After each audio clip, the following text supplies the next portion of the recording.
Hey, Power Athlete Nation. Welcome to another episode of the premier podcast in strength and conditioning. I'm John. And Tex. Hello. Hi, how are you? It's a beautiful morning, and I'm so happy to be here to answer some amazing questions from our hotline. That's always hot. Oh, hot, steaming, piping. And for those of you guys that don't know, which is impossible because we talk about it all the time, we have this deal called the hotline, and we ask you, the listener, to call in, leave questions, and then we put special Power Athlete Radio episodes together to answer those questions. And that hotline can be found at 929-464-464. 929-ING-ING-0. So we've put this deal together because with thousands of people following Power Athlete programs around the world, people have questions. We have people doing nutrition protocols, finding and using the training in amazing and interesting ways.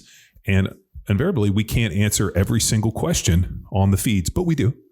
But sometimes people need a little bit extra, and we have this deal called the hotline to answer those questions. So if you have questions, you're a listener, hit us up on the hotline, and maybe it'll spark our interest, and then we will do a deep dive and blow it out of the water. Those questions can either be voicemail, like you literally call in and we put you on the air like our caller today. Literally or figuratively? Or text. Would text be figuratively on the air? I think that. I don't know. I have no idea what I'm talking about. I should ask the rhetorician? The rhetorician? Is that what it's called? Yeah, I'd like to mark myself as a modern rhetorician. All right. Yeah, as a modern rhetorician. I think an argument can be made either way. I mean, just like I say, I ran into a guy that liked to speak about himself in the fourth person. Oh, explain. So you've obviously heard about people speaking about themselves in the third person, where they refer to themselves like, hey, John's going to do this. Yeah, that famous Seinfeld episode where Elaine mixes it up because the dude talks third person. So fourth person is when you just start referring to yourself as we. So we're going to do this. I default to that, speaking as a coach, because we, as we'll just say power athlete, we feel this is the right blah, blah, blah. But when in reality, it's just you that feel that way, but yet what you want to do is bring the whole team in to take it to another dimension, which has got to be the fourth dimension. Okay, I didn't know. I do that by default so I don't sound like an asshole when speaking to parents on behalf of the other coaches. Well, maybe there's maybe there's validation and benefit in speaking in the fourth dimension, where you're really speaking in like the fourth person. Speaking in the third person just makes you seem like a pompous asshole. Right. Yeah. And sometimes the first person, I feel this way. And then there is a lot of I feels. There's a lot of feeling going on. I don't know if there's a lot of feeling going here in Power Athlete because the floor is so cold, but we're working it through things. Blood's flowing and we're ready to rock. Well, you know who's a hard feeler? Our caller today. Who's our caller today? Oh, it's Fig from New Haven. Oh, Fig moved. Our boy from Fig Newton took a move over to New Haven. It's good that he's checked in, you know? I feel like what he does is he has a long commute. He gets in there, listens to the podcast, and then calls the hotline. Yes. And what's funny is this is the second take. His first take, he had to stop because he got cut off. Maybe we'll play that at the end. Yeah. He got cut short? Right. That's my move. Oh, the stop short? The best. Another Seinfeld reference. Way to go. We're two in. How many more can we fit? I don't think that a podcast without a movie quote or a Seinfeld reference is really a podcast. I concur. Do you concur? I concur. All right. I'm going to go ahead and play on this little guy. Hey, crew. I have a question for you. This is Fig in New Haven hollering at you. My question involves programming, i.e. what is the best Power Athlete program for me? My schedule has dramatically increased from last semester. I'm now taking 11 classes, and I need much more quality time in the cadaver lab and in the clinic. So I don't have access to my home gym as often as I did last semester. I'm looking at about 1 or 2 times a week. And then other than that, I have the apartment gym, which is okay. I mean, I got a step mill. In my room, I have my assault bike and dumbbells up to 50.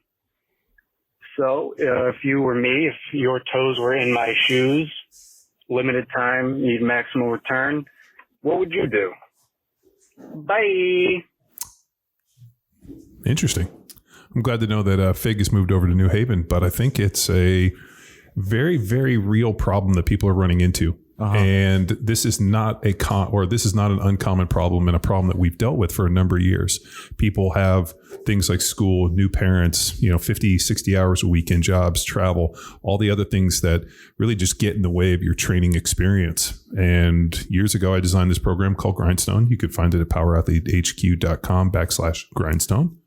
Is that a / or a /, John? Oh, it is a / So apologies to our listeners. I am the most tech illiterate person ever. And I've been saying / when it's actually a / Right. Yeah. So I think we got our angles mixed up on that one. So my bad. Yeah. So thanks, Tex. So we are going to go with / Grindstone. And that program was originally developed for a good friend of ours, Fortune 500 CEO, that had a few goals. One, he wanted to be the strongest CEO in America, and he wanted to be the baddest dude out there. And he pretty much accomplished her goal. He benched 400 pounds at age like 43 years old. Hit it. I mean, he still trains like a madman. And that original template that I wrote for him really morphed into Grindstone and what we see. And Grindstone's very simple. It's based on a mandatory upper and lower, or what I call, mandatory A and B, but it's really upper, lower. We'll hit, we use power athlete templates. We use a ton of volume. We use intensity, and I vary through the different cycles, a ton of accessory work. And then on the second day, you're going to come back, you're going to hit your upper. We do different planes of motion, vertical press, vertical pull, ton of horizontal and vertical pulling, and then accessory work, usually with some shoulders and arms. And then there are 4 optional days for you to backfill your training. So I need you to bang out those first 2, however you get them. If you travel all week and your first training day is Friday, then it's a Friday, Saturday, and then you're going to hit what you can get in on Sunday. And those days usually are broken up into some form of aerobic capacity. So we put a big emphasis on building a big aerobic base. We have a glycolytic day, which is going to be a little more similar to what you'd see in CrossFit, a little mixed modal, triplets, couplets and triplets. Usually sub 15-minute time domain. We have a hypertrophy day, which is going to include some blood flow restriction training. We're actually came off about 18 weeks of BFR, and people liked it so much that I'm kind of alternating it in a day 1, day 2 kind of a deal. And then we have some form of glycolytic. We got an aerobic, we got a hypertrophy day, and then we got just a straight up conditioning day. And that can be really varying anything. It can be used with the barbell, assault bike, or any air bike, or really any implement. I mean, as soon as I heard Fig talk about a step mill, I got kind of excited. There's a step mill on Facebook right now that I've been eyeballing. Oh, beautiful. I know that's on Kate's Christmas list. My wife has been asking for a step mill in the gym for as long as we built that place. And back in the day when we were in Newport Beach, as I was driving from my house to, Costa Mesa, where Power Athlete was, I drove by this gym called Metrics. And in there, they had like this whole bay of cardio equipment, and every step mill was taken on and taken up like all day by different girls that were training for like figure and bodybuilding and whatnot. It was kind of a, pretty serious gym in that way with a lot of fitness competitors. And those girls, dude, hammered that thing. So when Callie and I were doing 22 Jack Street, what do you think we did? We got on that step mill, and I'm telling you, that thing is awful. Well, yeah, you got to walk till you can't feel feelings. Yeah. If we're looking at a cardio piece of equipment, he had some options. He's got the step mill and he's got his bike. And we got 2. So how are the condo days laid out? So you have an oxidative, a little bit longer. You have sub 15 minutes. So I imagine that's more the glycolytic WOD style. And then the hypertrophy day is usually going to be some form of heavy pull, some form of, just heavy hinging. And then usually just some classic bodybuilding hypertrophy work. And how long do these sessions last? You can get the mandatory upper and lower done. I'm hoping inside of 60 minutes, maybe 65 if you go slow. There's warm-ups in there. So it really depends on how much time you're taking in your warm-ups. But I'm always trying to get people in. I got this real like economy of time going with Grindstone. Where I'll go in and kind of test the workouts. And if things are kind of too many sets or whatever. The other thing, and this is unique, or this is not this is not unique. It's funny. I did all those warm-ups with Unique New York, and I totally stumbled on that word. Something that's universal to all power athlete programs is I'm only interested in the working sets. So when you see, and like you go to like your barbell work or strength work, or you're into something, and you see 3 sets, I'm expecting at least a couple warm-ups, 2 or 3 warm-ups building up to those first working sets. So, back in the day, we used to just program a 5RM. just one set. And people were super confused by this. Like, well, what do I do for the warm-ups? I don't know. How many sets do you need to work up to your 5RM? Now, let's say I were to prescribe 3 warm-up sets to your 5RM and there were 4 total sets, but you squat 135 and I squat 600. So when I do my squats, 135, 225, 315, 405, 455, 500, 550, 600. So I'm already at 8 sets before I get to my first working set. Now, let's say you do 135 and you do a bar for 45, you do 65, 95, and then you hit 135, you're at 4 sets. Mm-hmm. So that's kind of an interesting piece. Like, what does it take you to get warm and ready? Especially with like the prep, for example, and the warm-up movements. I program that and there might be 3 or 4 sets of that. We don't stop. So as soon as I get in, I walk to the next one and I keep moving. And it was funny. There was a guy on Jack Street the other day that was pretty upset that I wasn't programming rest times on the warm-ups, which was kind of interesting. 1, because I've never had that question and I've never had that gripe. But 2, I don't know how much time you have to train. Yeah. So like I'm thinking about economy of time. Like, if you have 60, 70 minutes, I'm not going to burn 30 minutes of your time in the warm-up. If you have 2 hours to train, I'll gladly steal 30 minutes from you to make sure we pattern and get you ready. But this all comes down to you as an adult. You're following a program online. You as an adult, I'm assuming a certain wherewithal and a certain amount of independence for you to get in there, warm up, do what you need to warm up without me telling you how long to rest. And also, I don't know how good a shape you're in. The bigger the aerobic base, the better the level of fitness, probably the less time you need to warm up. I also don't know what the temperature is. It was cold today in the gym. And having to go through and hammer that thing out to get a good sweat going takes a little bit more on days where it's 100 degrees here in Texas. I'm naturally going to go a little slower in the warm up because I'm already warmed up by the time I walk to the building. So the beauty of Grindstone, and whenever somebody who shoots me an email and asks, hey, what program should I follow? And their first question is, time is an issue. And I'm still want to get strong, but time is an issue and I need something flexible. It's always Grindstone. And if we look at the archetype of that person whose time is short, we got the student, like our friend Fig from Newton. We have the new parent. We have the business professional. Yep. This program is... We also use it too with guys that are, like we have boxers, guys that are BJJ that are doing training that are outside of gym. Like, hey, I'm rolling in boxing 5 days a week. I'm doing my MMA training and I need a strength program that I can hit 2 or 3 days that are going to make sure my strength is on point. Grindstone's usually the program we recommend for that. And often, so if we look across that board, many of those individuals are under recovered, but they can't not do anything. It's important we don't further their deficit when it comes to... This is a really interesting thing. And something I was actually thinking about when we were training this morning is what is the minimal effective dose that an individual needs? So I think what happens when you've been training for, 30 years, like I have, I go back into the register, into my mind, and I remember these kind of like, die on your sword workouts that we did in the NFL and I've done through my life. And I wonder if those workouts were too much. And if really the function of like, as you age a little bit, is that maybe the same effective dose that I needed when I was 20 or 30 might not be the same as 40. And there might be a need for maybe a shorter, harder hit. Like I remember seeing a Jason Statham quote. Dude's not a big dude, but he's in good shape. And he made an interesting point about the body's a lot like dynamite.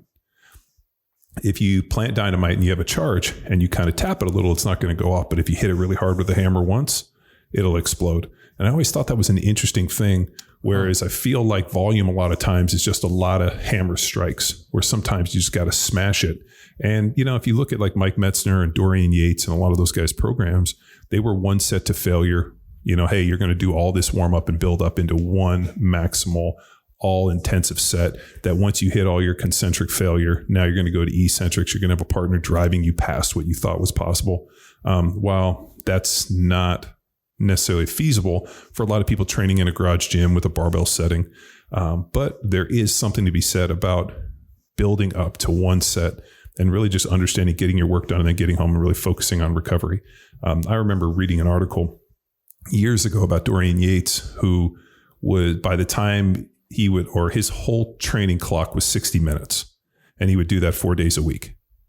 And I had a hard time believing that dude was able to craft one of probably the most impressive physiques with 4 hours of training a week.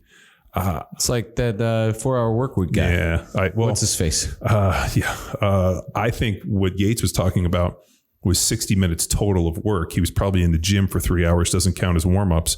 But like when he looked at his final sets, they probably like, hey, this final set's going to take X amount of time. So I think for people who have, something going on that's taking precedence over their training, whether that, like we said, whether you're in school, you're like Fig, you got 11 classes, you got a new baby, you got this job that's just kicking you in the balls every single day, you got travel, you got all these other things happening. Grindstone is by far the best solution that I've found. And if there was something better, I'd tell you about it, but I think it's as good as there is out there. A couple notes, if people are interested in digging deeper, Dr. Chris Morris presented at the 2019 Power Athlete Symposium, covering much of training, included the general adaptation syndrome. So a little gas, that is that enough stress to then drive adaptation.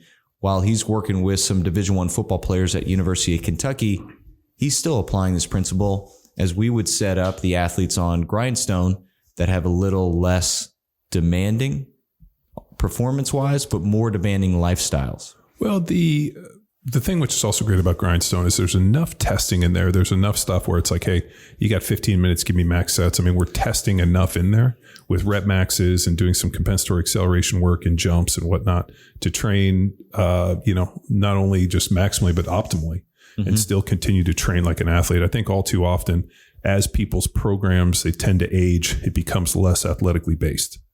And I think you got to be able to step, squat, lunge. You got to be able to jump. You got to throw. You got to hinge. You got to be able to spin and rotate and transverse plane. So we got to add enough of that in there. And you got to be smart. Quick question. What would our Grindstoners look for now that they know, okay, this feels like a test day as John just described it at this moment? Are they looking to just maintain how they perform on a test day? Or are they looking for little increments of improvement as a new rep max or a performance-based obstacle is programmed?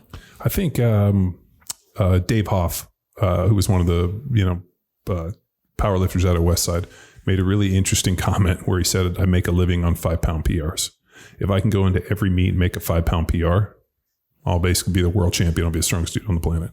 And I always kind of took that a little bit where, as long as I go in and I'm a little bit better than I was the day before, even if it's a 5-pound PR, or even if I'm able to kind of hit these things. And I think the way that we kind of cycle through the volume and intensity and focus on the movements, everybody gets stronger. I remember one time, talking about some programs, and a guy's like, hey, I did this bench program and I got stronger. He put 5 pounds on his bench in a year. And I'm like, yeah, you did get stronger, but did you waste a lot of time when you could have made much more gains? And when I looked at his program, it was just crushing volume. He wasn't able to handle the volume. And, we've gone and we've had discussions on that big monkey, small monkey mentality, where some people can just handle, oodles and oodles of volume, and other people just can't. It shatters them. So I think there has to be a little bit of cycling between volume and intensity, and you also understanding how much you need. I know for me, it's somewhere between 10 to 12 sets per body part. If we're going to do warm-ups and I'm going to do 1 set to failure, I need to at least make sure I get 3 or 4 or 5 sets in the workup. And then you just have to. Y'all are hitting it today. Yeah, we were hitting it today, and just keeping an eye on sets for at least this portion. The next little 2-week jump that we'll do, we'll probably add a little bit more and try to just keep kind of balancing. And it's almost the analogy is a lot like an EQ. So we were all hearing something. As I started adjusting those knobs, all of a sudden now I can really bring it into tune. But that comes from being consistent, following a program, and having somebody with a plan. It's a great picture and visualization of one of the Power Athlete principles we teach in the methodology, accelerated adaptation. And the John Wellbornism, move that dirt with a spoon. That's it, right? Oddly enough, if I had known that quote was going to be so quoted, I probably would have thought about it a little bit more. But it's actually pretty cool. I just got off the phone or just off email and InstaChat with our branding guy and the guy who's printing our flags. So we are doing a whole line of Power Athlete secret flags. Drop, John. Oh yeah. We're doing a whole line of Power Athlete flags for Move the Dirt. And it's pretty cool because they're going to send me the first 100 and I'm going to autograph a number. Oh, so wow. we're going to do a special edition autographed John Wellborn Move the Dirt flags, which I'm pretty excited about. So I don't know if we're ever going to sign any more, but I'm definitely going to sign the first 100. So I think that'll be pretty epic. Oh, baby, you heard it here first. Final note, some of these highlights, John, I've also heard from our episode number 351 with Dr. Keith Barr. And he dropped 5 commandments for long-term health that we are hearing and experiencing on the Grindstone program, and some other things. The first is eat fruits and vegetables. Yes. Second, go to failure on lifts at least 2 times a week. 3, hit daily activity.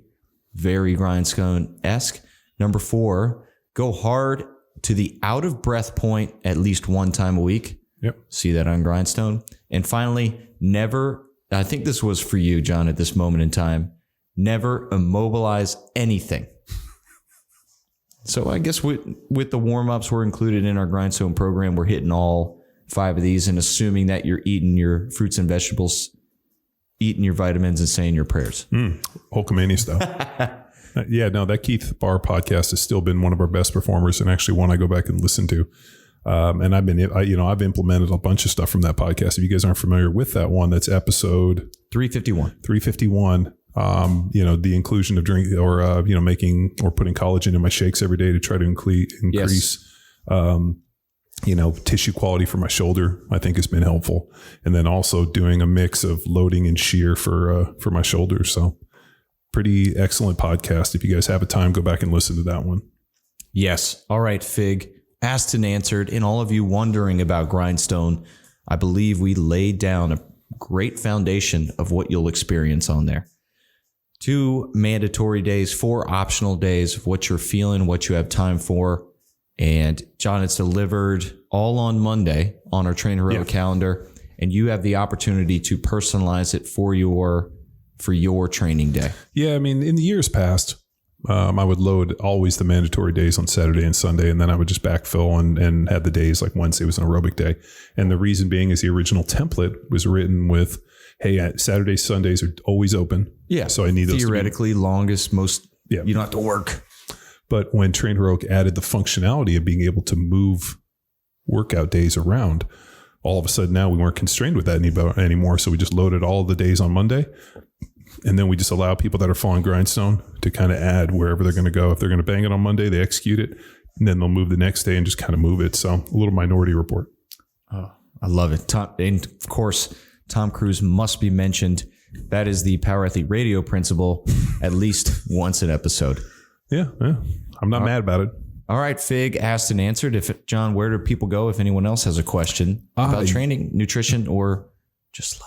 Well, you can go to info@powerathletehq.com, powerathletehq.com, or you can leave a message or text, or really even smoke signals to the podcast or to the podcast hotline. No dick pics. Yeah, 929-464-464. 929-ING-0. Send it. We'll answer it. So with that, thank you to tuning in to another episode of the premier podcast in strength and conditioning, Power Athlete Radio. Now it's time for you to empower your performance. Head to powerathletehq.com/training to choose from a number of programs to meet your specific performance goals. And if you like to break a mental sweat too, visit academy.powerathletehq.com and become a real stakeholder in you or your athlete's success. Until next time, bye!